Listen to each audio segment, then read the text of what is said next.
ନିଜର ନ କରିବାରୁ ତାହା ସେମାନଙ୍କ ପାଇଁ ଲାଭଜନକ ହେଲା ନାହିଁ। କଣ ହେଇଗଲା ଆଜ୍ଞା? କାହିଁକି ହେଲା ନାହିଁ? ବାକ୍ୟ ତ ଶୁଣିଲେ ହଁ କି ନାହିଁ? କଣ ପାଇଁ ହେଲା ନାହିଁ? ଶୁଣିଥିବା ବାକ୍ୟକୁ ନିଜର ଯେତେବେଳେ ଆମେ ନ କରୁ ସେତେବେଳେ ଆମର ଲାଭ ହେବ ନାହିଁ। ଯେତେ ସୁନ୍ଦର ହେଇଥାଉ ବାକ୍ୟ, ଯେତେ ଢଙ୍ଗରେ ଯେତେ ଶୈଳୀରେ କହିଲେ ମଧ୍ୟ ତାହା ଆମ ପାଇଁ ଫଳପ୍ରଦ ହେବ ନାହିଁ। ପୁଣି କାରଣ କଣ? ସେଇ ବାକ୍ୟକୁ ଆମେ ନିଜର କଲୁ ନାହିଁ। ଆଉ ଯୋଉଦିନ ଆମେ ତାହା ନିଜର କରିବା, ଯୋଉ ମୁହୂର୍ତ୍ତରେ ତାହା ନିଜର କରିବା, ଆମ ଜୀବନରେ ଫଳପ୍ରଦ ହାଲେଲୁୟା। ତ ଆମର ଟପିକ ଅଟେ ଈଶ୍ୱରୀୟ ବଂଶ। କଣ ଅଟେ ଆମର ଟପିକ? ଈଶ୍ୱରୀୟ ବଂଶ। ପରମେଶ୍ୱର କାହିଁକି ଈଶ୍ୱରୀୟ ବଂଶ କରିବାକୁ ଚାହିଁଲେ? କାହିଁକି ମନୋନୀତ ବଂଶ କରିବାକୁ ଚାହିଁଲେ? କାହିଁକି ଅଧିକାରଯୁକ୍ତ ବଂଶ କରିବାକୁ ଚାହିଁଲେ? କାହିଁକି ରାଜକୀୟ ଯାଜକ ବଂଶ କରିବାକୁ ଚାହିଁଲେ? କାରଣ ସେ ରାଜା ଅଟନ୍ତି। ଆଉ ସେ ଚାହୁଁଛନ୍ତି ତାହାଙ୍କର ସନ୍ତାନ ମାନେ କଣ ହୁଅନ୍ତୁ? ରାଜାଙ୍କର ପୁଅ ଝିଅ ମାନେ କଣ ହୁଅନ୍ତୁ? ରାଜା। ସେଥିପାଇଁ ସେ ଚାହୁଁଛନ୍ତି ମନ୍ଦ ଜଗତରେ ଈଶ୍ୱରୀୟ ବଂଶ ସ୍ଥାପନ କରିବ।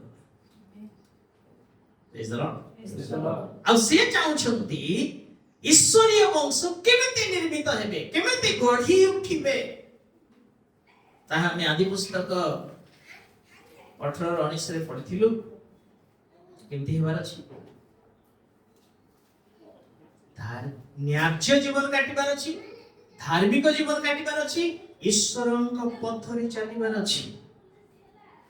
ତେବେ ଈଶ୍ୱରୀୟ ବଂଶରେ ପରିଣତ କରିବା। ଆମେ ପ୍ରଥମ ବିଷୟ ଚିନ୍ତା କରିଛୁ ନ୍ୟାଯ୍ୟ ଜୀବନ କାଟିବା କେମିତି। ଦ୍ୱିତୀୟରେ ଆମେ ଚିନ୍ତା କରୁଛୁ ଧାର୍ମିକ ଜୀବନ। ପ୍ରଥମ ବ୍ୟକ୍ତିଙ୍କର ଆମେ ଶୁଣିଲୁ ନହ ମନ୍ଦ ଜଗତରେ, ବିନଷ୍ଟ ହେଉଥିବା ଜଗତରେ ଆଜ୍ଞା ରକ୍ଷା ପାଇଥିଲେ। କେମିତି ରକ୍ଷା ପାଇଲେ? ମନ୍ଦ ଲୋକମାନଙ୍କ ମଧ୍ୟରେ ଥିଲେ କିନ୍ତୁ ଧାର୍ମିକ ଥିଲେ। ହାଲେଲୁୟା। ଦ୍ୱିତୀୟ ବ୍ୟକ୍ତିଙ୍କର ବିଷୟରେ ଆମେ ଚିନ୍ତା କରୁଛୁ। ପ୍ରଭୁ କହିଲେ କିଏ ସେ ବ୍ୟକ୍ତି? ଲୋଟ। ଅନାଜ୍ଞାବହ ମାନଙ୍କ ସହିତ ବିନଷ୍ଟ ହେଲେ ନାହିଁ ସେ। କାହିଁକି? କାରଣ ସେ ଧାର୍ମିକ ଥିଲେ। ଆଦି ପୁସ୍ତକରେ ମିଳିବ ନାହିଁ ତାଙ୍କର। କୋଉଠି ଲେଖା ଅଛି ତାହା? ଦ୍ୱିତୀୟ ପିତରରେ ଲୋଟ ଧାର୍ମିକ ଥିଲେ ବୋଲି ଲେଖା ଅଛି। 2 ଅଧ୍ୟାୟ 7-8 କି ପୁଣି ସେ ଦୁରାଚାରୀ ମାନଙ୍କ କାମୁକତା ପୂର୍ଣ୍ଣ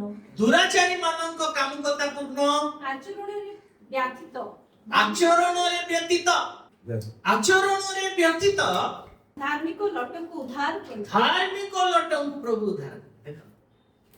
କୋଉଠି ଅଛନ୍ତି ଆଜ୍ଞା? ସେ ମନ୍ଦ ଲୋକମାନଙ୍କ ମଧ୍ୟରେ ଅଛନ୍ତି, କିନ୍ତୁ କେମିତି ଜୀବନ କାଟୁଛନ୍ତି? ଦୁରାଚାରୀ ମାନଙ୍କ ମଧ୍ୟରେ, ଅନାଜ୍ଞାବହ ମାନଙ୍କ ମଧ୍ୟରେ କେମିତି ଅଛନ୍ତି? ସେଥିପାଇଁ ପରମେଶ୍ୱର ସୋଦମ ଗମୋରାକୁ ବିନଷ୍ଟ କଲା ବେଳେ କହିଲେ କଣ ବୋଲି? ପର୍ବତକୁ ପଳାଅ, ନହେଲେ କଣ ହେବ? ବିନଷ୍ଟ। ଆମର ଚିନ୍ତା ଅଟେ ପର୍ବତକୁ ଯିବା। ପର୍ବତ କହିଲେ କଣ? ଆତ୍ମିକ ଜୀବନର ଶୀର୍ଷ। Praise the Lord. Hallelujah. Praise the Lord. Hallelujah. ଟିକେ ଧ୍ୟାନ ଦିଅ। କଣ? ଆତ୍ମିକ ଜୀବନର ଈଶ୍ୱରୀୟ ଗୁଣର ଶ୍ରେଷ୍ଠ ବିଷୟଟେ ପର୍ବତ। ଆଉ ପ୍ରଭୁ ଚାହୁଁଛନ୍ତି ଆମମାନଙ୍କୁ ପର୍ବତକୁ ପଳାଅ। ହେଲେ କୋଉଠି ଅଛୁ ଆମେ? ପର୍ବତର ପାଦ ଦେଶରେ ଆମମାନଙ୍କର ବିଶ୍ୱାସ ପରିବର୍ତ୍ତନ ବାପ୍ତିସ୍ମ ପ୍ରାର୍ଥନା କରିବାକୁ ଶିଖିଲୁ, ଚର୍ଚ୍ଚ ଯିବାକୁ ଶିଖିଲୁ, ଦାନ ଦେବାକୁ ଶିଖିଲୁ, ଉପବାସ କରିବାକୁ ଶିଖିଲୁ, ଏସବୁ ସେ ପର୍ବତର କୋଉଟା ପାଦ ଦେଶ ଏଇଠି ଅଛି। ତ ପ୍ରଭୁ ଚାହୁଁଛନ୍ତି ଆମମାନଙ୍କୁ ପର୍ବତକୁ ପଳାଅ। କେମିତି ପଢିବାର ଶୁଣୁଥିଲୁ, ପରିତ୍ରାଣାର୍ଥେ ବୃଦ୍ଧି ପାଅ। ପରିତ୍ରାଣ ପାଇଲା ପରେ ବଢିବାର ଅଛି, ସେଇଠି ରହିବାଟା ନୁହେଁ। ଶିଶୁ ଜନ୍ମ ହେଲେ କଣ ହେବାର ଅଛି? ବଢିବାର ଅଛି। ଜନ୍ମ ହେଇଗଲେ ଯଥେଷ୍ଟ କି ନାଇଁ, କଣ ହେବାର ଅଛି? ସେ ବୃଦ୍ଧିଶାଳୀ ହେବାର ଅଛି। ଖ୍ରୀଷ୍ଟୀୟ ଜୀବନ ସେମିତି ଅଟେ। ଆତ୍ମିକ ଜୀବନରେ ବଢିବାର ଅଛି ଆପଣ। ପରିତ୍ରାଣାର୍ଥେ ବୃଦ୍ଧି, ବିଶ୍ୱାସରେ ବଢିବାର ଅଛି। ଶୁଣୁଥିଲ, ତୁମର ଯଦି ସରିଷ ଦାନ ପରି ବିଶ୍ୱାସ ଥାନ୍ତା ତାହେଲେ ଏ ପର୍ବତକୁ ସମୁଦ୍ରରେ ଯାଇ ପଡ କହିଲେ ବଢିଥାନ୍ତା। ସରିଷ ଦାନ କଣ ହୁଏ ଆଜ୍ଞା? ପଢିଥିଲୁ, ବୃଦ୍ଧି ପାଏ, ଛୋଟ ବୀଜ କିନ୍ତୁ ବଢେ।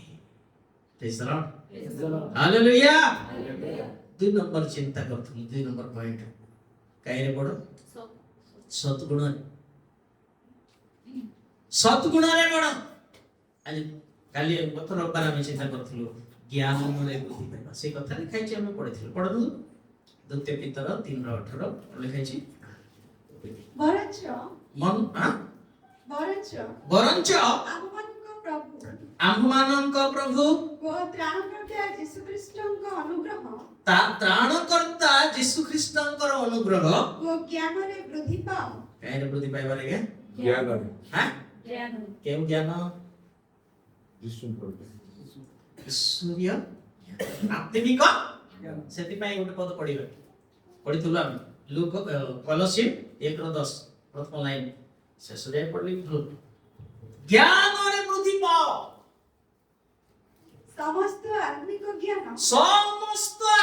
ଜ୍ଞାନ ଓ ବୁଦ୍ଧିରେ ପ୍ରଭୁଙ୍କ ସର୍ବ ପ୍ରକାରେ ସନ୍ତୁଷ୍ଟ କରିବା ନିମନ୍ତେ ତାହାଙ୍କ ଯଜ୍ଞ ଆଚରଣଙ୍କର ଅର୍ଥାତ୍ ଈଶ୍ୱରଙ୍କ ତତ୍ତ୍ୱ ଜ୍ଞାନରେ ପଢି। ତତ୍ତ୍ୱ ଜ୍ଞାନରେ ଈଶ୍ୱରଙ୍କର କେଉଁ ଜ୍ଞାନ ଆଜ୍ଞା? ସେ ଆମକୁ ବଢିବାର ଅଛି, ସେ ଜ୍ଞାନରେ ଆମେ ବଢିବାର ଅଛି। ଆମର ଜ୍ଞାନରେ ନାହିଁ। ଏ ଜଗତର ଜ୍ଞାନ ସବୁକୁ ପ୍ରଭୁ କି ଜ୍ଞାନ ବୋଲି କହନ୍ତି? ପ୍ରଥମ କରନ୍ଥୀୟ 2:6 ଦେଖନ୍ତୁ।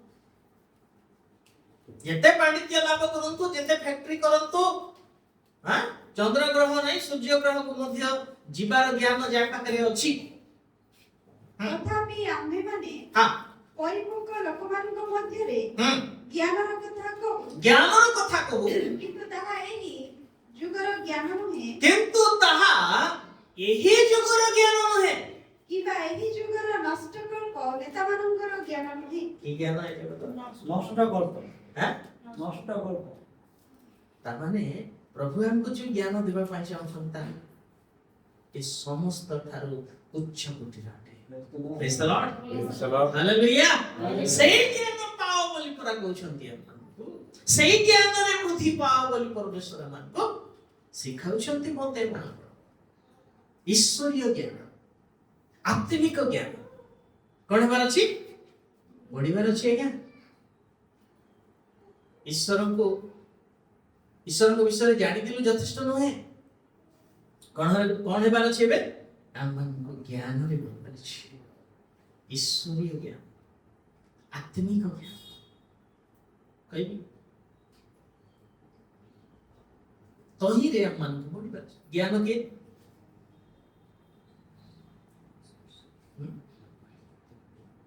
କାହାକୁ ଜ୍ଞାନ କୁହନ୍ତି? ଗୋଟେ ପଦ ଆମକୁ ଜଣା, ପଦ ସେଗୁଡ ଈଶ୍ୱର ଭୟ ହିଁ ଜ୍ଞାନର ଆରମ୍ଭ। ଜ୍ଞାନ କିଏ? ପ୍ରଥମ କରନ୍ଥୀୟ 1:24। କିନ୍ତୁ ଯିହୁଦୀ ହେଉ ବା ଗ୍ରୀକ ହେଉ କି ଗ୍ରୀକ ହେଉ, ଯେଉଁମାନେ ଆହୁତ, ଯେଉଁମାନେ ଡକା ଯାଇଛନ୍ତି, ସେମାନଙ୍କ ନିମନ୍ତେ କୃଷ୍ଣ ଈଶ୍ୱରଙ୍କର ଶକ୍ତି ଶକ୍ତି ଓ ଈଶ୍ୱରଙ୍କର ଜ୍ଞାନ ସ୍ୱରୂପ ଅଟନ୍ତି। Hallelujah hallelujah. କଣ ଅଟନ୍ତି ଆଜ୍ଞା? ଈଶ୍ୱରଙ୍କର ଜ୍ଞାନ ସ୍ୱରୂପ। ଜ୍ଞାନ କିଏ ଅଟନ୍ତି? ଯୀଶୁ। ତାଙ୍କୁ ପାଇବାର ଅଛି, ତାଙ୍କ ଠାରେ ପଢିବାର ଅଛି, ସେଇ ଜ୍ଞାନରେ ବୃଦ୍ଧି ପାଇବାର ଅଛି। 30 ପଦ ବି ପଢନ୍ତୁ ସେ ଏକ ଅଧ୍ୟାୟ। ଶୁଣନ୍ତୁ ଧ୍ୟାନ ସହିତ। କିନ୍ତୁ ତାହାଙ୍କ ହେତୁ କାହା ହେତୁ? ଖ୍ରୀଷ୍ଟଙ୍କ ହେତୁ। ତୁମ୍ଭେମାନେ ଖ୍ରୀଷ୍ଟ ଯୀଶୁଙ୍କ ଠାରେ ଅଛ। ଖ୍ରୀଷ୍ଟ ଯୀଶୁଙ୍କ ଠାରେ ଅଛ। ସେ ଈଶ୍ୱରଙ୍କ ଠାରୁ ଆମ୍ଭମାନଙ୍କ ନିମନ୍ତେ ଜ୍ଞାନ କଣ ଅଟନ୍ତି ଆଜ୍ଞା? ଈଶ୍ୱରଙ୍କ ଠାରୁ ଆମମାନଙ୍କ ନିମନ୍ତେ ସେ କଣ ଅଟନ୍ତି? ଜ୍ଞାନ ଅର୍ଥାତ୍ ଧାର୍ମିକତା, କଣ ଅଟନ୍ତି? ଧାର୍ମିକତା, ପବିତ୍ରତା ପବିତ୍ରତା ଓ ମୁକ୍ତି ସ୍ୱରୂପ ହୋଇ ଅଛନ୍ତି। ହାଲେଲୁୟା। କଣ ହେଇଛନ୍ତି ଆଜ୍ଞା? ସେ ଜ୍ଞାନ ଅଟନ୍ତି। ତାଙ୍କୁ ପାଇବାର ଅଛି, ତାଙ୍କ ଠାରେ ପଢିବାର ଅଛି, ସେ ଆମ ଠାରେ ପଢିବାର ଅଛି। Praise the Lord. ହାଲେଲୁୟା। କିଏ ପଢିବାର ଅଛି ଆଜ୍ଞା? ଖ୍ରୀଷ୍ଟ। ସେଇ ଜ୍ଞାନ ଆମ ଠାରେ ପଢିବାର ଅଛି, ସେ ଜ୍ଞାନରେ ଆମେ ପଢିବାର ଅଛି। କିନ୍ତୁ ଆଜି ଦେଖନ୍ତୁ ଶରୀର ପଢେ,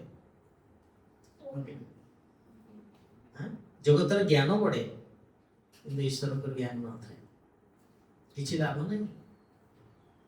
ଜଗତର ଯେତେ ଜ୍ଞାନ ଥାଉ, ଯେତେ ପ୍ରଭୁ ଦେଇଥାନ୍ତୁ, ସେଇ ଜ୍ଞାନ ଯଦି ଖ୍ରୀଷ୍ଟଙ୍କ ଠାରେ ପଡୁନାହିଁ, ଆପଣମାନେ ସମସ୍ତେ ଜାଣିଛନ୍ତି ଜ୍ଞାନୀ ସଲୋମନଙ୍କର କଥା। ପ୍ରଭୁ ଏପରି ଜ୍ଞାନ ଦେଲେ ତାଙ୍କୁ, ତାଙ୍କ ପୂର୍ବରେ କେହି ଜ୍ଞାନୀ ନାହିଁ କି ତାଙ୍କ ପରେ କେହି ଜ୍ଞାନୀ ହେବେ ନାହିଁ। ଏତେ ବଡ଼ ଜ୍ଞାନ ଦେଲେ, କିନ୍ତୁ ଈଶ୍ୱରଙ୍କର ଜ୍ଞାନରେ ବଢିବା ପରିବର୍ତ୍ତେ ଜାଣିଛନ୍ତି କେଉଁ ଜ୍ଞାନରେ ବଢିଲେ? ଦେଖନ୍ତୁ ପ୍ରଥମ ରାଜାବଳୀ କେତେ 11 ଦେଖି। ସଲୋମନ ରାଜା ହାରର କନ୍ୟା ଛଡ଼ା ମୟାବୀୟ, ଅମନୀୟ, ଇଦନୀୟ, ସିଦୋନୀୟ ଓ ହିତୀୟ ଅନେକ ବିଦେଶୀୟ ସ୍ତ୍ରୀମାନଙ୍କୁ ପ୍ରେମ କଲେ।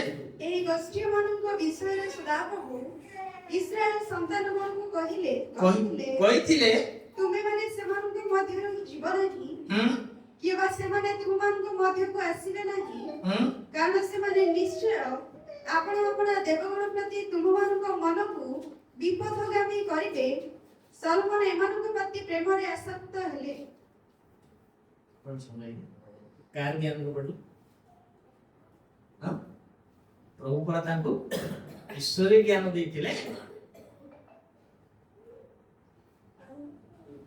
ଏଇଟା ତ ଅଳ୍ପ ବିଦ୍ୟା ନଥିଲା, ହଁ କି ନାଇଁ?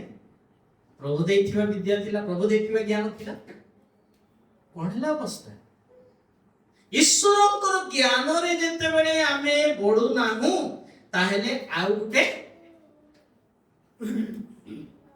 ଜ୍ଞାନ ବଢୁଛି ବୋଲି ଅର୍ଥ। ଖାଲି ନାହିଁ, ବଢୁଛି, କିନ୍ତୁ ଈଶ୍ୱରୀୟ ଜ୍ଞାନରେ ନୁହେଁ। କାହିଁରେ ବଢୁଛି? ଶୈତାନର ଜ୍ଞାନରେ ବଢୁଛି। ସାବଧାନ। ତେଣୁ ପ୍ରଭୁ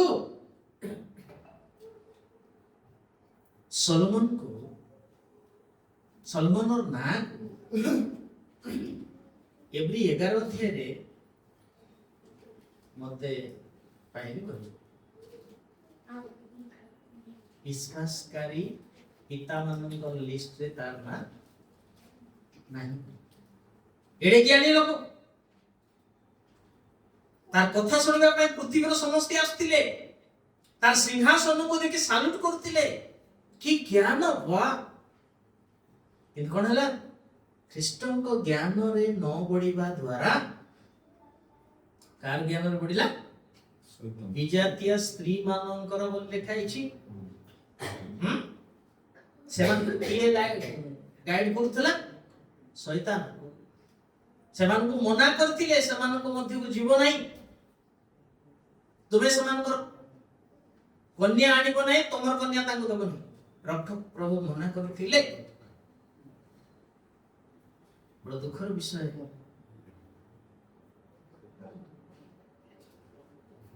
ଡେଣାର ପର ଯେତେବେଳେ ବାହାରେ ଉଡ଼ିବାକୁ ସକ୍ଷମ ହୁଅନ୍ତି ସବୁ ଭୁଲିଯାଆନ୍ତି। ନାଇଁ, ଏଇଭଳି ଅବସ୍ଥା ଆମମାନଙ୍କର ନ ହେଉ। ଯେତେ ପାଣ୍ଡିତ୍ୟ ଆମେ ଲାଭ କରୁ, ଯାହା ବି ଆମ ପାଖରେ ଅଛି କ୍ଷମତା, ଏସବୁ ପ୍ରଭୁଙ୍କ ଚରଣ ତଳେ ସମର୍ପଣ କରିବା। ପ୍ରଭୁ ତୁମେ ଏସବୁ ଦେଇଛ। ମୁଁ କହିଥିଲି ପ୍ରାଚୀନ ମାନଙ୍କର କଥା ଟିକେ ପଢନ୍ତୁ। ପ୍ରକାଶିତ ବାକ୍ୟ 4 ଅଧ୍ୟାୟ 4 ପଦ ଏବଂ 10-11। ପୁଣି ସିଂହାସନର ଚତୁର୍ଦିଗରେ ଶୁଣନ୍ତୁ, ସିଂହାସନର ଚତୁର୍ଦିଗରେ ମାନେ ପରମେଶ୍ୱର ସେଣ୍ଟରରେ ଅଛନ୍ତି, ତାର ଚାରିଆଡେ ସିଂହାସନ ଅଛି। 24ଟି ସିଂହାସନ 24ଟି ସିଂହାସନ ସ୍ଥାପିତ। ଓ ସିଂହାସନ ଗୁଡ଼ିକ ଉପରେ ହଁ, 24 ପ୍ରାଚୀନ ଉପବିଷ୍ଟ, ସେମାନେ ଶୁକ୍ଳ ବସ୍ତ୍ର ପରିହିତ ଓ ସେମାନଙ୍କ ମସ୍ତକ ଉପରେ ସୁବର୍ଣ୍ଣ ମୁକୁଟ। ଆହା, ପ୍ରେଜ ଦ ଲର୍ଡ। କଣ ଦେଲେ ଆଜ୍ଞା? ହାଁ, ଶୁକ୍ଳ ବସ୍ତ୍ର ବି ଦେଲେ, ମଳିନ ବସ୍ତ୍ର କାଢିଦେଲି, ଶୁକ୍ଳ ବସ୍ତ୍ର ଦେଲେ। ଆଉ କେତେରେ ଲେଖା ହେଇଛି? ଜିଖରିଆ 3:4 କି 3:4 ପଢିଛନ୍ତି କି? ଜିରୁବାବେଲଙ୍କ ଠାରୁ କଣ ବାହାର କର କହିଲେ? ଏଥିରେ ଦୂତ ଆପଣ ସମ୍ମୁଖରେ ଠିଆ ହୋଇଥିବା ଲୋକମାନଙ୍କୁ ହଁ ଏହି କଥା କହିଲେ ଏହାଙ୍କ ଠାରୁ ମଳିନ ବସ୍ତ୍ର କାଢି ନିଅ। ହଁ, ତାଙ୍କୁ ସେ କହିଲେ, ହଁ, ଦେଖ ଦେଖ, ଆମେ ତୁମର ଅଧର୍ମ ତୁମଠାରୁ ଦୂର କରାଇଲୁ ଓ ଆମେ ତୁମକୁ ବହୁମୂଲ୍ୟ ବସ୍ତ୍ର ପିନ୍ଧାଇବା। ହାଲେଲୁୟା। କିଏ କରିପାରେ ଆଜ୍ଞା ଏ କଥା? ମଳିନ ବସ୍ତ୍ର ବାହାର କରିଦେଇ ଆମକୁ କଣ କଲେ? ବହୁମୂଲ୍ୟ ଶୁକ୍ଳ ବସ୍ତ୍ର।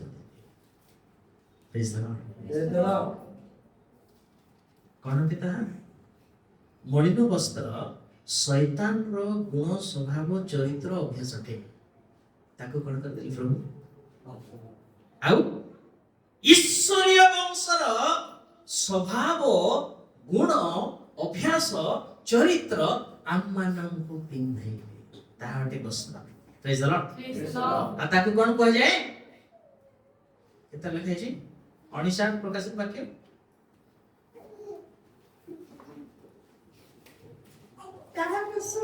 ତାହାକୁ ଶୁଭ୍ର ଓ ପରିଷ୍କୃତ ସୂକ୍ଷ୍ମ ବସ୍ତ୍ର ପରିଧାନ କରିବା ନିମନ୍ତେ ଦିଆଗଲା। ସେହି ସୂକ୍ଷ୍ମ ବସ୍ତ୍ର ରାଜାମାନଙ୍କର ଧର୍ମକର୍ମ। ହାଲେଲୁୟା। କଣ ତେ?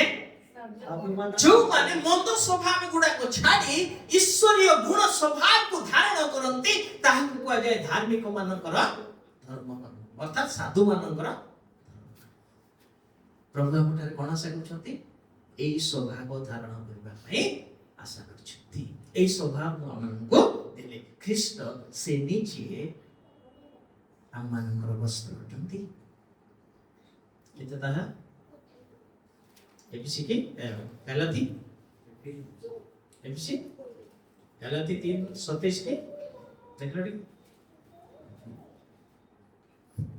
ଯେଣୁ ତୁମେମାନେ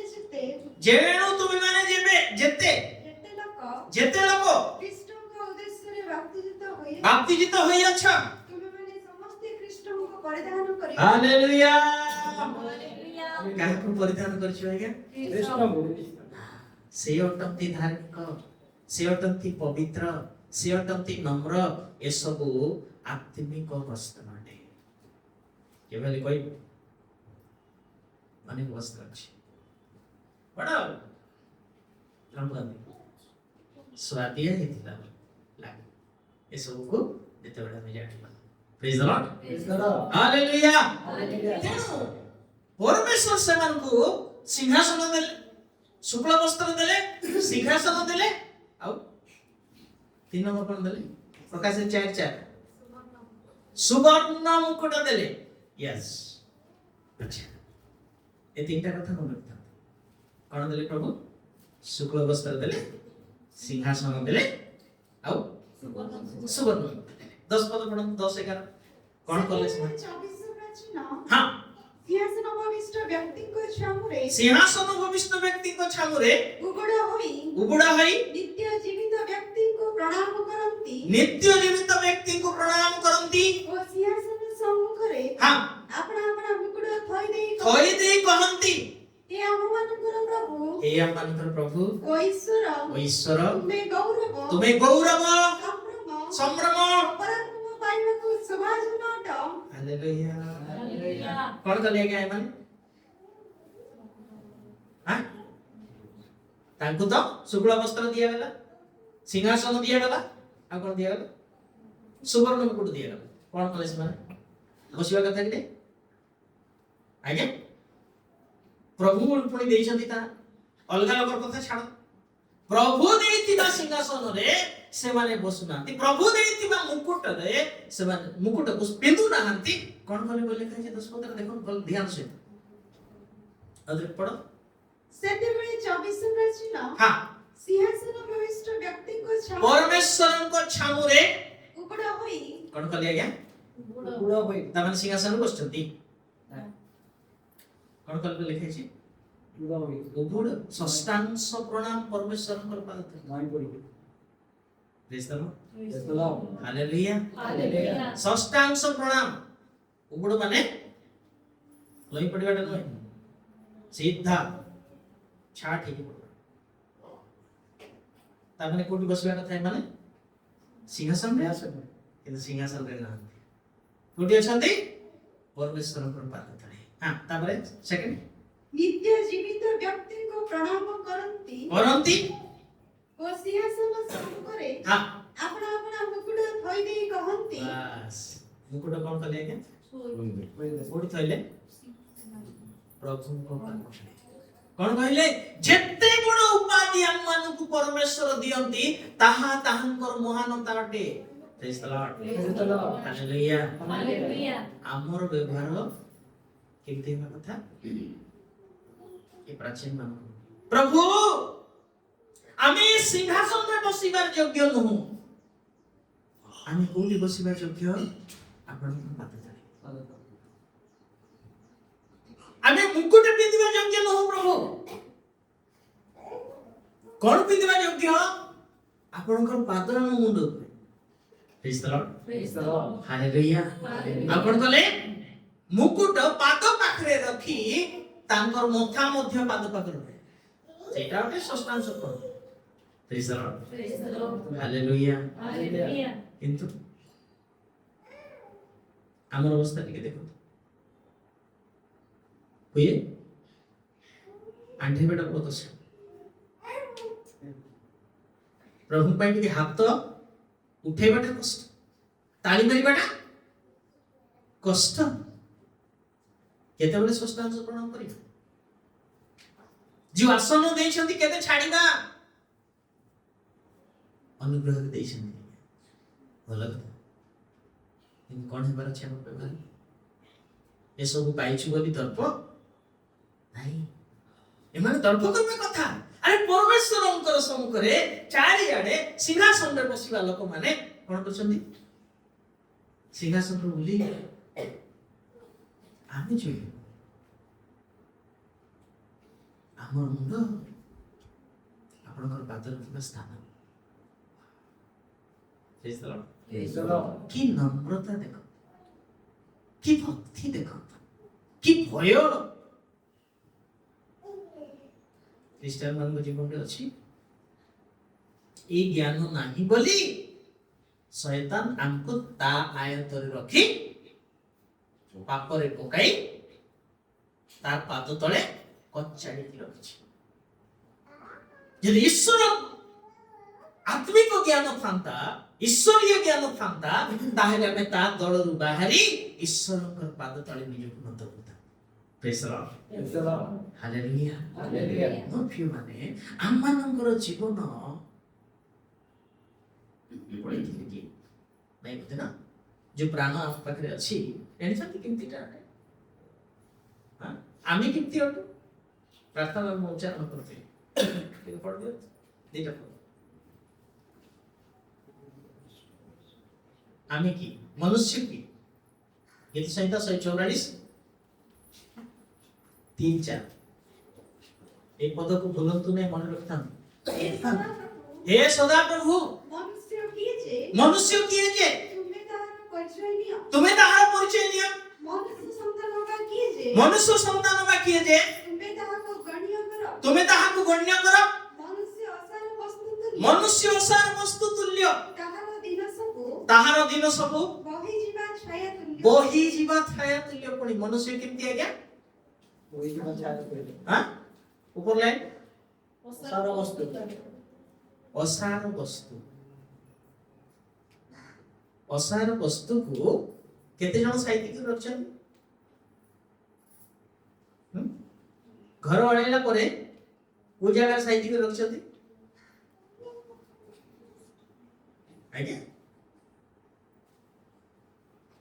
किए रखे नहीं डस्टबिन रे पके खत गदारे फेंकी दिए हमें सही भड़िया लोक आज्ञा इन प्रभु कौन करछन हमको ईश्वरीय ज्ञान देबा चाहछन हालेलुया ईश्वरीय वंश करिबा को चाहछन आज्ञा हमको आउ ये जो प्राण अछि हम बड़ दर्प जिजिकल 13 19 की पढ़ पढ़ले कहि प्राण विषय ये दीटा पद भूलंतु नहीं मन रखता ପୁଣି हां ଆମର ଯେଉଁ ଲୋକମାନେ ମିଥ୍ୟା କଥା ଶୁଣନ୍ତି मिथ्या कथा सुनिबारे एक्सपर्ट ସେମାନଙ୍କୁ ମିଥ୍ୟା କଥା କହି मिथ्या कथा कही ବଧର ଅଯୋଗ୍ୟ ପ୍ରାଣକୁ ବଧ କରିବା ପାଇଁ सुनନ୍ତୁ बोध पाए मध्य अयोग्य पुण्य प्राण ताकू बोध करिबा पाए मिथ्या भाववादी माने ଓ ବଞ୍ଚିବାର ଅଯୋଗ୍ୟ ପ୍ରାଣକୁ ଜୀବିତ ରଖିବା ପାଇଁ कौन लिखे ବଞ୍ଚିବାର बंचीबार प्राण अयोग्य बुझबाल यही भलिया प्राण विशिष्ट मनुष्य को परमेश्वर ईश्वरीय वंश करिबा को चाहछन्ती हालेलुया प्रेज द लॉर्ड ए अवस्था कोन करिबु आपण में दरकार नै बोली कहिथान हो कि नै किंतु परमेश्वर कोन करछन्ती है हां कोन चाहछन्ती से ईश्वरीय वंश जहाँ अयोग्य अटे जहाँ ओसार अटे ताहाकु स्वर्गर परमेश्वरंकर अधिकार वंश करबा चाहछन्ती हालेलुया हां योग्य कि हमें नहीं है कौन कोई धन्यवाद देले ए गुण सोची हो भाषा अछि केमिति वर्णना करिबा तेणु दाऊद गोटे काम एसो वर्णना करिवारा अवर्णनीय प्रभु निजको बळी कर देबाटा सब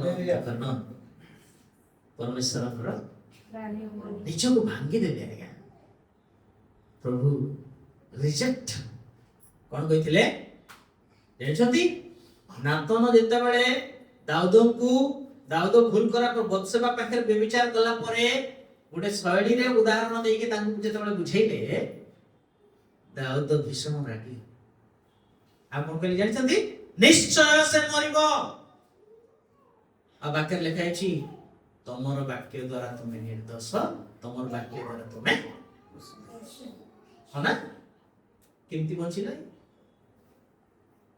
केबे चिंता कले केबे भाबिले केमती बंचिले दाऊद आज्ञा छेड़ी मेष षंड गोरु बळी ठारू प्रभु खुशी होंती नहीं कौन करिवार अछि निजको बळी करिवार अछि जेते बेले से निजको भांगी देले आज्ञा परमेश्वर तांको बंची गयो हालेलुया प्रेज द लॉर्ड आम जीवन रे ताहे करिवार अछि तेबे सब मंगल दान निमंते परमेश्वरଙ୍କର ଟିକେ गोटे अंश ऋण सुझिला ये भली परमेश्वर अयोग्य बंचिबार अयोग्य प्राण को असार वस्तु परि मनुष्य को कौन करछन्ती आत्मिक ज्ञान रे ଈଶ୍ୱରୀୟ ଜ୍ଞାନରେ ପୂର୍ଣ୍ଣ କରିବାକୁ ଚାହୁଁଛନ୍ତି। ଡାକୁଛନ୍ତି। ପଢିଦେବେ ହିତୋପଦେଶ 8:1 ହିତୋପଦେଶ 8:1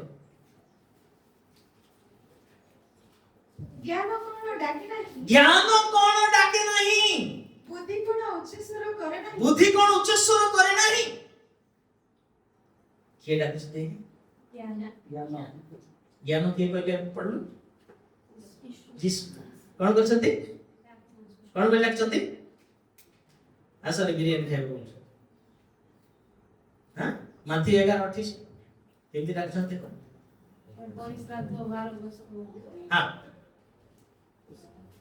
ହେ ପରିଶ୍ରାନ୍ତ ଓ ଭାରଗ୍ରସ୍ତ ହେ ପରିଶ୍ରାନ୍ତ ଆଉ ଭାରଗ୍ରସ୍ତ ଲୋକ ସମସ୍ତେ ମୋ ନିକଟକୁ ଆସ, କଣ କର? ମୋ ନିକଟକୁ ମୋ ନିକଟକୁ ଆସ। ମୁଁ ତୁମମାନଙ୍କୁ ବିଶ୍ରାମ ଦେବି। କି ବିଶ୍ରାମ ଦେବା କଥା କହିଲେ? ଆଜ୍ଞା ଖାଲି ହେଇଛୁ ଶରୀରର ବିଶ୍ରାମ ପାଇବେ ନାହିଁ, ଆତ୍ମାର ବିଶ୍ରାମ ବୋଲି ଲେଖିଛୁ। 29 ପଢ।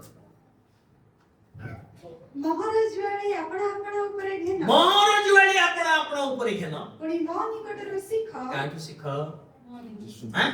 କୋଉ ବକ୍ତା ପାଖରୁ ଶିଖ ନାହିଁ, ପଢିଯିବ ସେ ପଢିଗଲା ଆପଣ ପଢ। କୋଉ ହିଲର ପାଖରୁ ଶିଖ ନାହିଁ, ପଢିଯିବ। ସେଥିପାଇଁ ଯୀଶୁ କହିଲେ ମୋ ଠାରୁ ଶିଖ। ଯୀଶୁ କେବେ ପଢିବେ ନାହିଁ। ଆଜ୍ଞା ପ୍ରେଜ୍ ଦ ଲର୍ଡ, ହାଲେଲୁୟା। ତାଙ୍କ ଠାରୁ ଶିଖିବାର, ମୋ ଠାରୁ ଶିଖ। କାରଣ ମୁଁ ମୃଦୁଶୀଳ, କଣ ଦେବ? ମୃଦୁଶୀଳ, ସହିବାର ଗୁଣ ତାଙ୍କ ପାଖରେ ଅଛି। ଆଉ ଓ ନମ୍ର ଚିତ୍ତ, ଆଉ କଣ ଅଛି?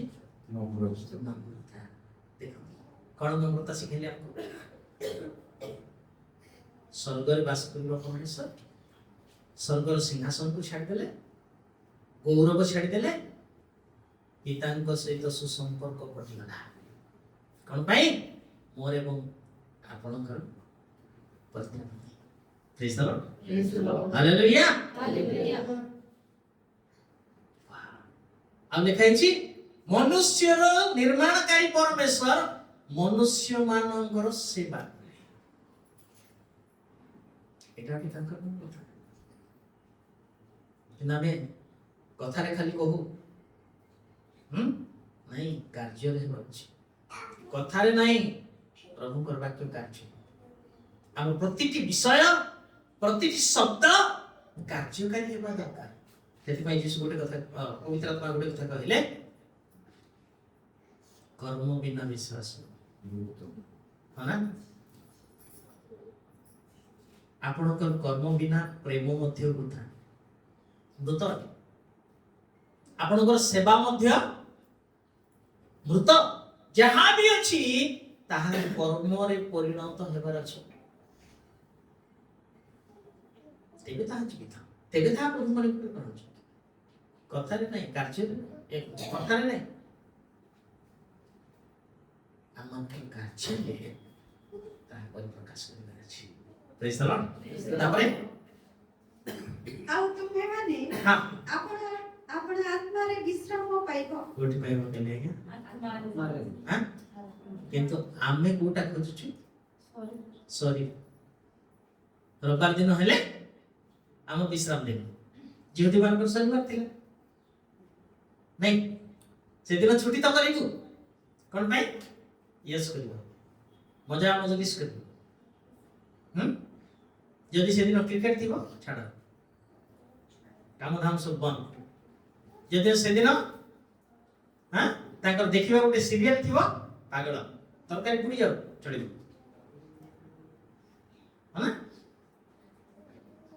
ଯଦି ପ୍ରଭୁ ଆମମାନଙ୍କୁ ସେଇ ଦିନ ଦେଇଛନ୍ତି କଣ କରିବାର?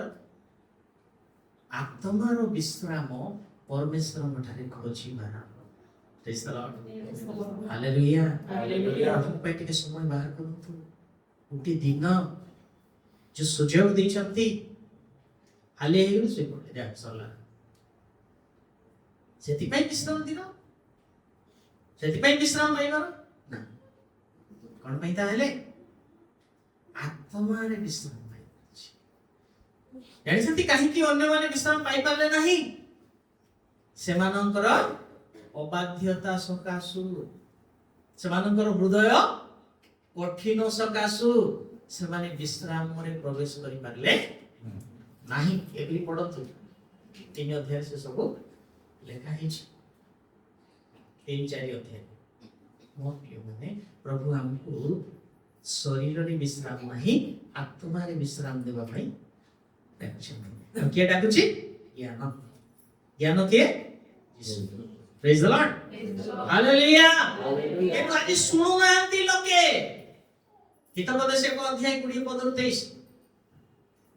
ହିତ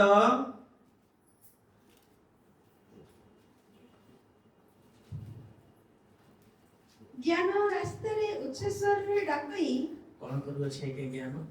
ରାସ୍ତା ବୁଝ। ସ୍ୱର୍ଗକୁ ଯିବା ରାସ୍ତାରେ ଠିଆ ହେଇ ଡାକୁଛନ୍ତି, ଆସ।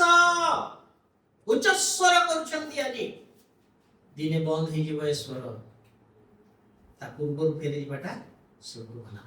ହଁ, ସେ ଛକ ସ୍ଥାନ ମାନଙ୍କରେ ଆପଣା ଆରୋପ ଶୁଣାଇ ଦେଖନ୍ତୁ ଛକ ସ୍ଥାନରେ ଅଛନ୍ତି।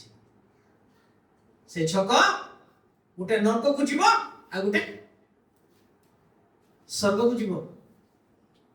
ବୋର୍ଡ ହେଇଛନ୍ତି,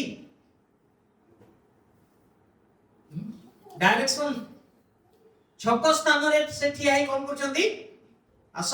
ହଁ, ସେ ଲୋକମାନଙ୍କର ପ୍ରଧାନ ସ୍ଥାନରେ ଡାକଇ ସେ ପ୍ରଧାନ ସ୍ଥାନରେ ଡାକଇ, ଯୋଉମାନେ ପ୍ରଧାନ ଆସନ ପାଇଛ ଜଗତରେ, ଭାବୁଛ ଏ ଆସନ ସବୁଦିନ ଥିବ, ଏ ସ୍ଥାନରେ ମୁଁ ସବୁଦିନ ରହିବି, ଏ ସିଂହାସନ ରହିବ? ନାଇଁ ରେ ବାପା, ଦିନେ ପଳେଇବ। କିନ୍ତୁ ମୁଁ ଯୋଉ ସିଂହାସନ ଦେବି, ମୁଁ ଯୋଉ ଆସନ ଦେବି, ତାହା ଅନନ୍ତ କାଳ ସ୍ଥାୟୀ। ହାଲେଲୁୟା।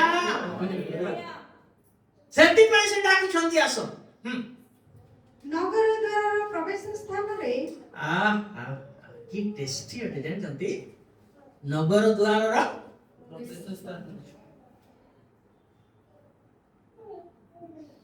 ଜେରୁସାଲେମ ମଣ୍ଡଳୀ ଈଶ୍ୱରଙ୍କର ନଗର ଅଟେ। ଆଉ ସେ ଦ୍ୱାରରେ ଠିଆ ହେଇ ଡାକିବେ, ଆଜ୍ଞା ଏଠାକୁ ଉଠି ଆସ। ଯେଉଁମାନେ ଈଶ୍ୱରୀୟ ଜ୍ଞାନରେ ବଢିଥିବେ, ସେମାନେ ସେଇ ଡାକ ସେଦିନ ଶୁଣିବେ।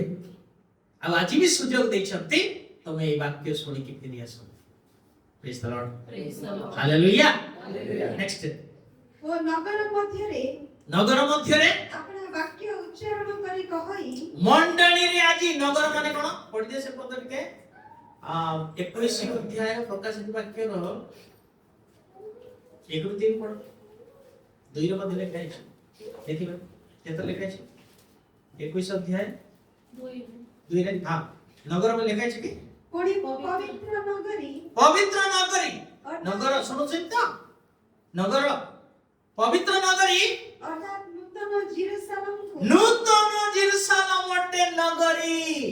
ଏ ନଗରୀରେ ବାସ୍ ସେମିତି ଦରକାର ଥିଲା ପଢେଇବା ଆମେ ହିତୋପଦେଶ। ଏ ନଗରୀରେ କଣ କରୁଛନ୍ତି ସେ? ଆଜ୍ଞା ବାକ୍ୟ, ହଁ, 1 ର ହିତୋପଦେଶ। ନଗର ମଧ୍ୟରେ ଆପଣା ବାକ୍ୟ ଉଚ୍ଚାରଣ କରି ନଗର ମଧ୍ୟରେ ଆପଣା ବାକ୍ୟ ଉଚ୍ଚାରଣ କରି କହଇ କହଇ, ହେ ନିର୍ବୋଧ ଲୋକମାନେ, ହେ ନିର୍ବୋଧ ଲୋକମାନେ, କେତେ କାଳ ମୂର୍ଖତାକୁ ଭଲ ପାଇବ? ଡାଇରେକ୍ଟ ଚାର୍ଜ ଇଟ୍।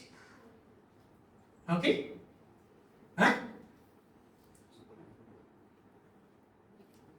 ପବିତ୍ରତାକୁ, ସତ୍ୟକୁ, ଧାର୍ମିକତାକୁ ଭଲ ପାଅ ବୋଲି କହିଲା ବେଳେ ଏମାନେ ରକ୍ଷା ପାଇଲେ ଆଉ କାହାକୁ ଭଲ ପାଉଛନ୍ତି? ମୂର୍ଖତାକୁ ଭଲ ପାଉଛନ୍ତି। ଆଉ ଦିନେ ମୂର୍ଖ ମାନେ ବିନଷ୍ଟ ହେବେ। ଦୁର୍ଦିନ ନିମନ୍ତେ ସେମାନଙ୍କୁ ରଖାଯାଇଛି। କେତେ କାଳ ତୁମେ ମୂର୍ଖତାକୁ ଭଲ ପାଇବ? ହଁ, ହେ ନିନ୍ଦକ ମାନେ, ଆଜ୍ଞା ଆମେ ଗୋଟେ ଆଙ୍ଗୁଠି ଦେଖାଇଲେ 4ଟା ଆଙ୍ଗୁଠି ଆମକୁ ଦେଖାଉଛ, ଜାଣିଛନ୍ତି କି ନାଇଁ? हाँ, हम किसी से कम नहीं है। से गोटे कहीदेला बोले आम निंदा करिबारे एक्सपर्ट, सहीबार नहीं, संभाळीबार नहीं, उल्टा जवाब देबा। सावधान हे निंदक माने, ଆଉ କେତେ କାଳ ନିନ୍ଦାରେ ସନ୍ତୁଷ୍ଟ ଥିବ। ହଁ ନା ହୁଏ ନା निंदा करने में उल्टा यदि जवाब दे देलु ताहले थोड़ा सुकून मिलता है क्या बाकी कौन सी तो सुकून मिलता है ना कही दो जेते बेले ना ठीक है सता बड़ बोझ गुडी थिला हल्का हेला बढिया लागे कि तब को जदी ता देखियो पा निंदा रे संतुष्ट न कहिबा जाए ये ब्रेक नथिबा गाड़ी रे ब्रेक लागे नहीं जीवरे कहबार अछि आज कहबार नहीं गोटे सुजोग खोजुथिबार अछि झाड़ी देबार अछि सेठी तापर टिके हाय निंदा रे संतुष्ट पाउथियो माने हमर वाक्य सुनि के फेरस हां हे मूर्ख माने मूर्खता को भलो पाइबा लोक माने कोन कहै छै आज्ञा धार्मिक हां ये मूर्ख माने आउ केते काल विद्या को घृणा करिवो आउ केते काल ईश्वरीय ज्ञान रो विद्या को घृणा करिवो मंडली रे ज्ञान प्रचार करछन्ती आमे सुनिबा को नाराज एते कठोर वाक्य के सुनिबो एते कष्ट लागुची मते आका तो कहउछन्ती होय ना आउ काहे को मते देखा दे नै मुहे देखा जाउची मते आका कहउछन्ती केते काल मूर्खता को बोल पाइबे ईश्वर ज्ञान रे बढिबार छै Praise the Lord. Hallelujah. Next page. अनुजोगरे मन फेराओ कौन करो मूर्ख कहले मध्य अनुजोग अटे ताहा अब फेरी आस ताहा ग्रहण करिबा को कष्ट सत कथा किंतु फेरी आसिले विश्राम देखो देखो मु तुमମାନଙ୍କ ଉପରେ अपना आत्मा ढाଳି देबी या प्रेज द लॉर्ड हालेलुया जदि फेरी आसीबो ताहेले मु कोन करिबी केमति आत्मा ढालिबी या आत्मा पे गुड तो पड़ी प्रथम पितर 4 अध्याय केते 16 की 14 पथे 4 अध्याय गौरवमय आत्मा अधिष्ठान करो ଯଦି ତୁମେ ମାନେ ଖ୍ରୀଷ୍ଟଙ୍କ ନାମ ସକାଶେ निंदित हुआ ताहेले तुमे माने धन्य କାରଣ ଗୌରବମୟ ଆତ୍ମା की आत्मा है क्या ଅର୍ଥାତ୍ ଈଶ୍ୱରଙ୍କ ଆତ୍ମା अर्थात ईश्वरଙ୍କର आत्मा ତୁମମାନଙ୍କ ଠାରେ ଅଧିଷ୍ଠାନ କରୁଅଛନ୍ତି। हालेलुया केबे आया फेरी जदि आसीबो ताले गौरवमय आत्मा ईश्वरଙ୍କର आत्मा तुम ठारे कहबे वाह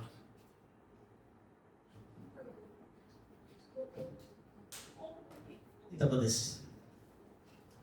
मु अपना वाक्य सबु मु आपण वाक्य सब तुमମାନଙ୍କୁ जणाइबी तुम माननकु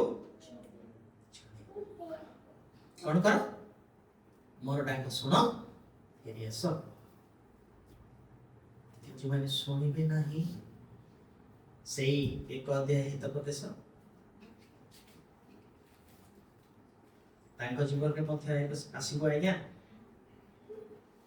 25 मात्र तुमे माने हां 24 पढ़ जेहेतु मु डाकिली पुणी तुमे माने नास्ति कलो कौन कलो मिलो नहीं आज एंडो बढ़िया मुंडा गले हां बढ़िया लागु नहीं जीवन में पालन कलु पिता ग्रहण कलु की अनुमति देलु की संचय कलु की ताहाटु तुम्हें नास्ति कल मोर वाक्य ग्रहण हृदय ग्रहण करि पारल नाही संचय करि पारल नाही मानिल नाही हां मु हस्त विस्तार कली मु तो हाथ बढ़े कि डाक केही मान्य कला नहीं कौन कल नहीं मान्य कल नहीं हाँ मात्र तुम्हें माने मोहर समस्त मंत्रणा तुच्छ ज्ञान कल आम पाई प्रभु जो मंत्रणा बा संकल्प करछंती जानिछंती किति आते आइए केते अटे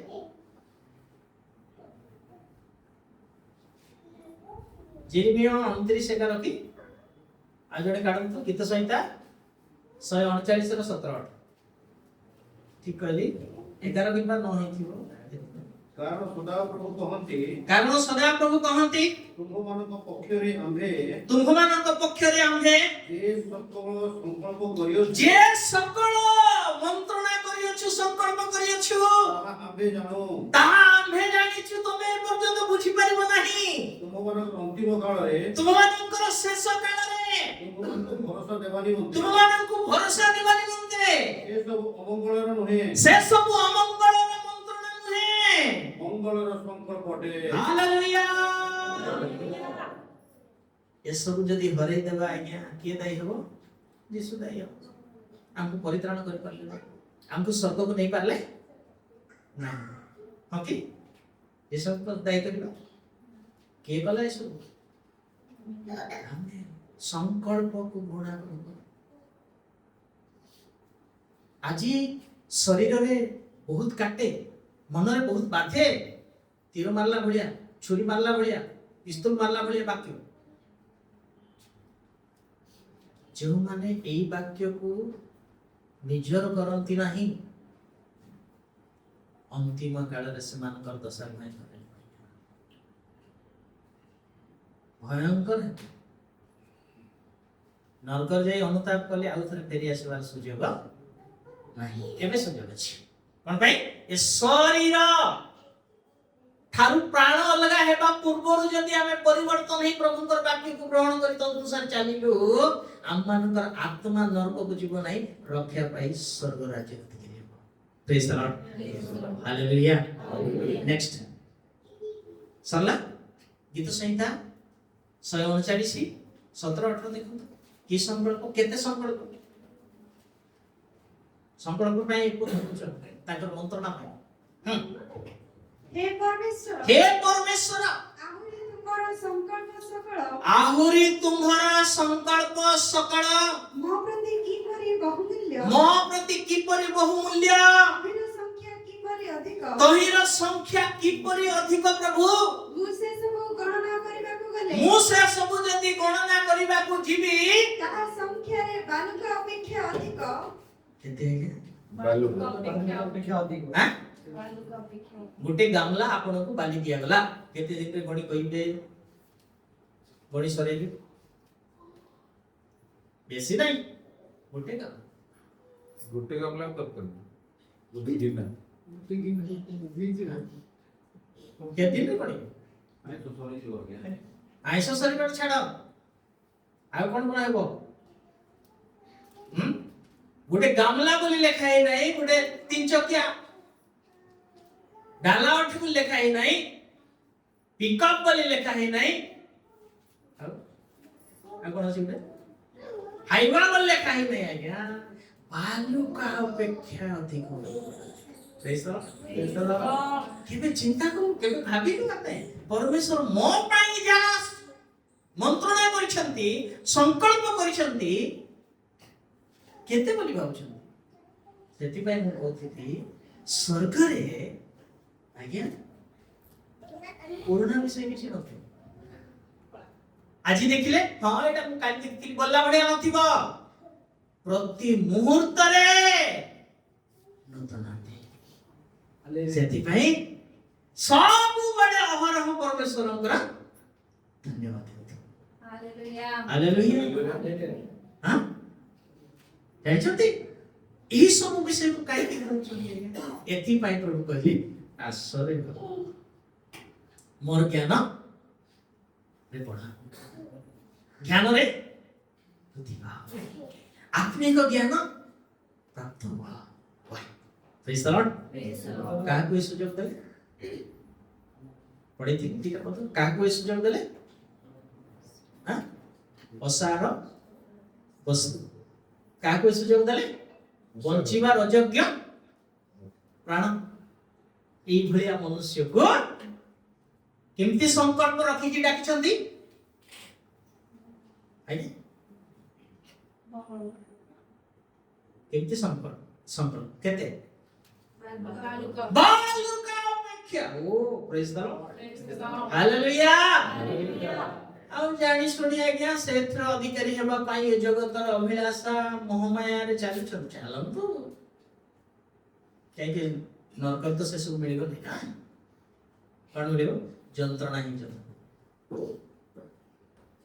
ଆଜି ଯୋଉ ସୁଖ ଖୋଜୁନାହାନ୍ତି ଅନନ୍ତ କାଳ ଦୁଃଖ ପାଇବେ ସେଥିପାଇଁ ଯୀଶୁ ମତେ ଏବଂ ଆପଣଙ୍କୁ ପାତାଳରେ ଦେଖିବା ପାଇଁ ଇଚ୍ଛା କଲେ ଆଉ ଏଇ ପ୍ରତିଜ୍ଞା କଲେ କଣ ବୋଲି ତୋର ମୁକ୍ତି ନିମନ୍ତେ ଯଦି ମୋର ପ୍ରାଣ ଦେବାକୁ ପଡେ ମୁଁ ଦେଇଦେବି ଆଉ ସେ ଦେଇଦେଲି ଆଜ୍ଞା ପ୍ରେଜ୍ ଦ ଲର୍ଡ ହାଲେଲୁୟା ଆଉ ତହିଁରୁ ଆମକୁ ଉଦ୍ଧାର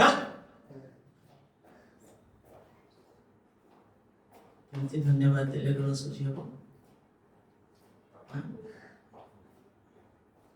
ଆମକୁ କହିବାକୁ ନ ପଡୁ ଗୀତ ଯେତେବେଳେ ଗାଉଛୁ କୋରସ୍ ଯେତେବେଳେ ଗାଉଛୁ ତାର ଅର୍ଥକୁ ଟିକେ ବୁଝି ହୃଦବୋଧ କରିବା କିଏ ନ କୁହନ୍ତୁ ଆମକୁ ତ ଉପାସନା କରେ ଗୀତ ଗା ତାଳି ମାରେ ଆମ ଭିତରୁ ବାହାରି ପାରୁଛି କୃତଜ୍ଞତା ପ୍ରେଜ୍ ଦ ଲର୍ଡ ହାଲେଲୁୟା କିଏ ଆମକୁ ନ ଶିଖାନ୍ତୁ ନିଜ ହଁ ଛୋଟ ଥିଲୁ ଶିଶୁ ଥିଲୁ ସେତେବେଳେ ଶିଖାଉଥିଲି ବଡ଼ ହେଲା ପରେ ବି ଶିଖେଇବେ କି କହିବେ କି ହାତ ଧରି ଚଲେଇବେ କି नहीं आज्ञा खुद को प्यार करना प्रेज द लॉर्ड हालेलुया ईश्वरीय ज्ञान निज बुझ पारले तापरे गीत सहित ଯେତେବେଳେ ମୁଁ ଜାଗ୍ରତ ହୁଏ ହେବି ସେତେବେଳେ ହିଁ ମୁଁ ତୁମ୍ଭ ନିକଟରେ ଥାଏ କୋଠି ଥିବାର ଅଛି ଜାଗ୍ରତ ହେଲେ विष्णु का निकट होची तो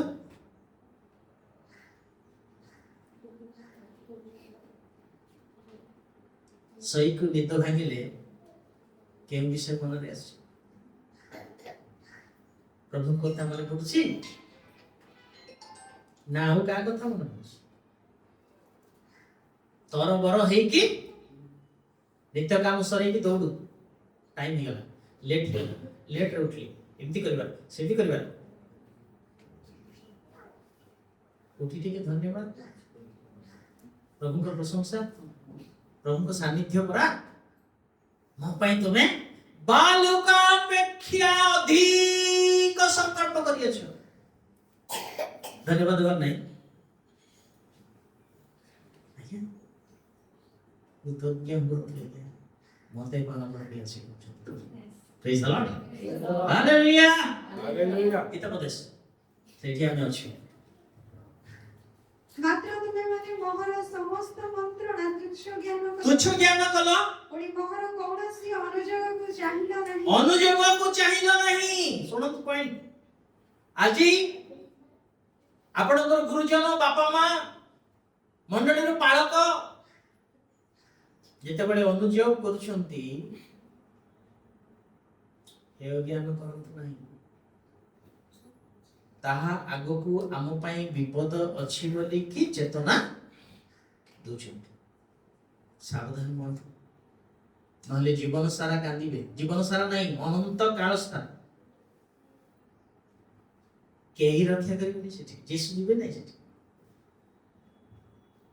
ତହିଁରୁ ରକ୍ଷା କରିବେ ନାହିଁ ଆଜ୍ଞା ରିଜେକ୍ଟ ସେଠି ଅପସନ୍ ଡିଲେଟ୍ ହେଇଯାଇଛି ଆଉ ସେଠୁ ବାହାରିବ ନାହିଁ ସାବଧାନ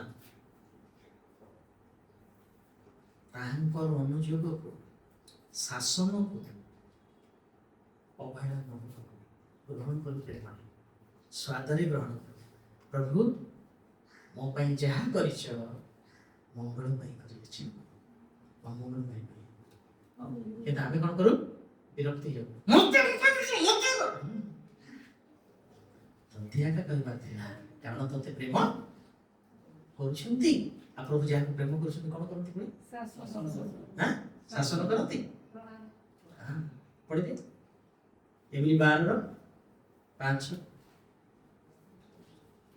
କଣ ଲେଖାଯାଏ ଦେଖ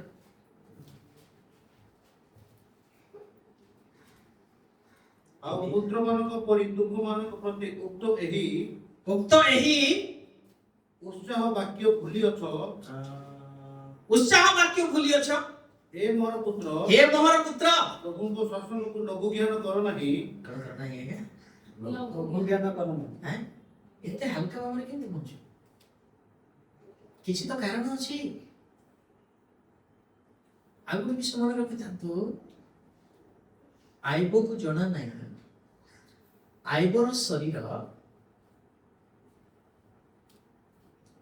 ରଣଭୂମି ପାଲଟିଛି କାହାକୁ ଜଣା ନାହିଁ ପରମେଶ୍ୱର ଆଉ ଶୈତାନ ଭିତରେ ଫାଇଟ୍ ଚାଲିଛି କିଏ କ୍ଷତିଗ୍ରସ୍ତ ହେଉଛି ଆଜ୍ଞା ନାଇଁ ଇଚର ଧୂଳି ଉଡ଼ି ଯାଉଛି ଠେଲା ଉଠି ଯାଉଛି ଆଇବକୁ ଜଣା ନାହିଁ ମୁଁ ଜାଣେ ନା ପରମେଶ୍ୱର ତାହାଙ୍କର ଗୌରବକୁ ସ୍ଥାପିତ କରିବା ପାଇଁ ହୁଏତ ଆମମାନଙ୍କୁ ଫିଲ୍ଡ ଭାବରେ ବାଛିଛନ୍ତି ସେଥିପାଇଁ ଅନେକ କଷ୍ଟ ଦୁଃଖ ସମସ୍ୟା ରୋଗ ଅଭାବ ଦେଇ ଯିବାକୁ ପଡୁଛି କିନ୍ତୁ ଆମେ କଣ ଭାବୁଛୁ ତମେ ଜୀବିତ ଈଶ୍ୱର ଥାଇ କଣ କରୁଛ ମତେ ଦେଖୁନ ପ୍ରଥମ ଚର କହିଲା ତମେ ପରା ଈଶ୍ୱରଙ୍କ ପୁତ୍ର ନିଜେ ରକ୍ଷା ପାଅ ଆଉ এই অভিযোগ কাହା ଭିତରେ ଖ୍ରୀଷ୍ଟିଆନ ମାନଙ୍କ ଭିତରେ ବାଳକ ପ୍ରଚାରକ ମାନଙ୍କ ଭିତରେ କର୍ମକର୍ତ୍ତୀଙ୍କ ଭିତରେ ସାବଧାନ ଈଶ୍ୱରୀୟ ଜ୍ଞାନ ଯେତେବେଳେ ପାଇବେ ଏସବୁ ଲଘୁ ଜ୍ଞାନ ଈଶ୍ୱରୀୟ ଜ୍ଞାନ ଯଦି ନାହିଁ ତାହେଲେ ତାର ଭିନ୍ନତାକୁ ଚିହ୍ନି ପାରିବେ ନାହିଁ ସେଥିପାଇଁ ପ୍ରଭୁ କହିଲେ ଆଉ ଡାକୁଛନ୍ତି ତୁମେ ଆସ ଆତ୍ମିକ ଜ୍ଞାନ ପ୍ରାପ୍ତ ଆତ୍ମିକ ଜ୍ଞାନରେ ବଡ଼ ବୃଦ୍ଧି ପାଅ କାହିଁକି ଆଜି ଜାଣିପାରୁନା ବୁଝିପାରୁନା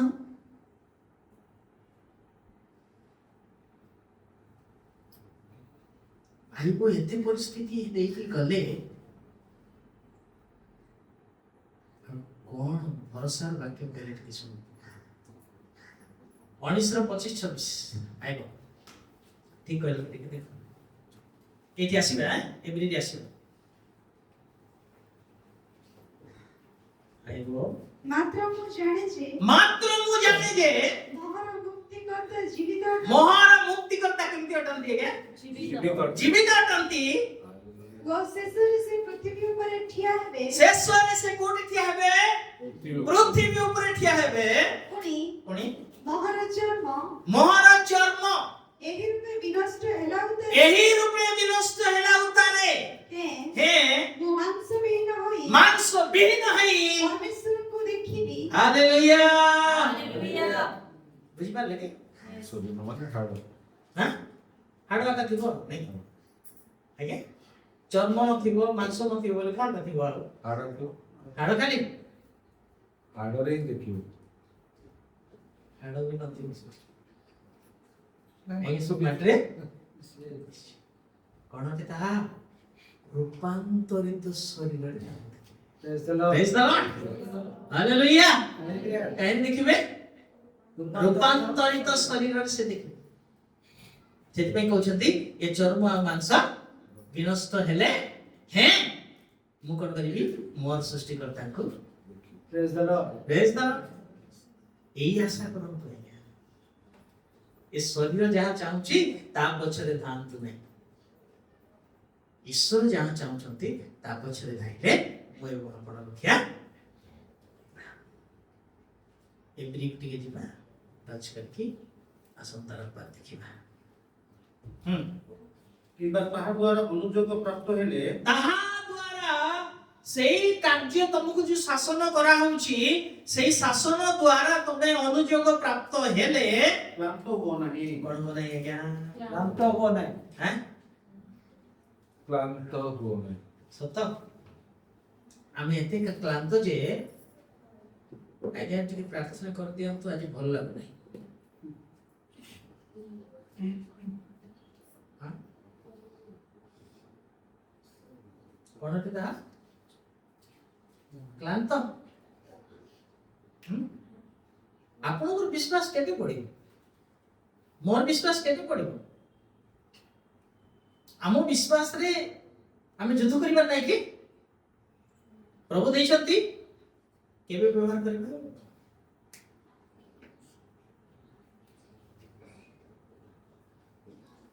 मोर एमती समस्या हे जायछि प्रार्थना करबे आपनकर विश्वास को रहउछि मारतो नै उति कि ताके व्यवहार करना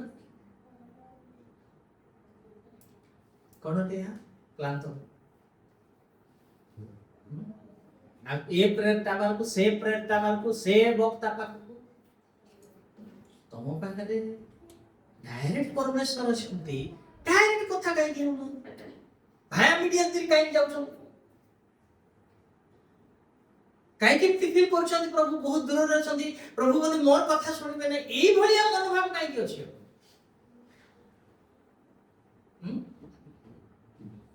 मते भी प्रभु ग्रहण करिवे मते भी उत्तर देबे तांको भलिया हेली तो आमे निजे काई कि तांको भलिया हेबे नै से जेमती पवित्र आमे काई पवित्र हेबे नै ताको प्रभु ग्रहण कले मते काई ग्रहण करिवे नै पात्रांतर करते कि से नहीं तो